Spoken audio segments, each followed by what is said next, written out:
เงินเฟ้อนี่มันสามารถที่จะเฮ็ดให้ระบบ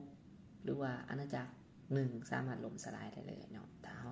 ภายในศึกษาประวัติศาสตร์การเงินลองย้อนกลับไปเบิ่งเนาะว่าโรมันเนาะสาเหตุที่ล่มสลายก็มาจากการพิมพ์เงินหลายเกินไปเนาะปกติเฮ็ดเหรียญทองออกมาเฮ็ดเหรียญคำออกมานะซึ่งมันมีคำอยู่ในหันเนาะต่อมาก็สิลดปริมาณคำลงเนาะลดปริมาณคำลงก็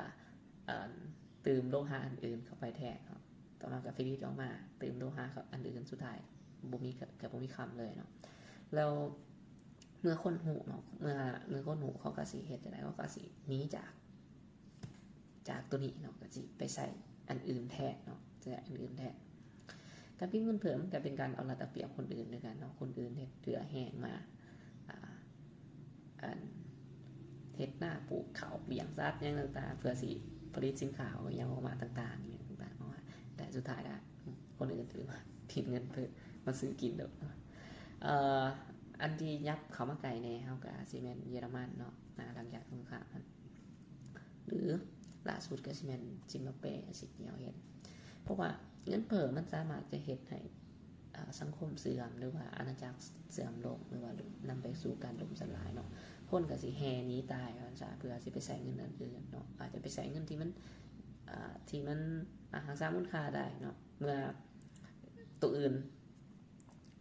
รักษามูลค่าบ่ได้คนก็สิแล่นไปหาเงินตามธรรมชาติของคนเนาะปัจจุบันเราเห็นหลายๆคนก็สิทิ้งเงินเพียรไปเนาะไปซื้อคำไว้อาจจะถือไว้เล็กๆน้อยๆก็ได้ใช้ชีวิตซื้ออาหารอย่างต่างๆต่อไปคำอาจจะคือเช่นว่าเหตุหน้าที่ของมันก็มีกันเนาะมันอาจจะเพราะว่าโดยธรรมชาติของคำมันมีคุณสมบัติทางเคมีก็คือซับน้ำไฟฟ้าหรือว่าทนต่อการก็เช่นว่าอย่างการดูเขียนอย่างต่างๆเนาะมันก็สิมีทนทานแล้วก็จะเอาไปนำเป็นเครื่องอิเล็กทรอนิกส์อย่างต่างๆอาจจะไปใส่บิตคอยน์ในอนาคตบ่แน่เนาะตัวนี้ก็ทุกคนก็ต้องย้อนกลับไปศึกษาประวัติศาสตร์การเงินเบิ่งแล้วก็ลองเปิดใจลองสอบข้อมูลเบิ่งแล้วก็พิจารณาเบิ่งเนาะว่ามันเป็นยังไงที่มันจะเป็นเงินได้เป็นเงินที่ดีนะโอเคทุกคนไปแล้วบ๊ายบาย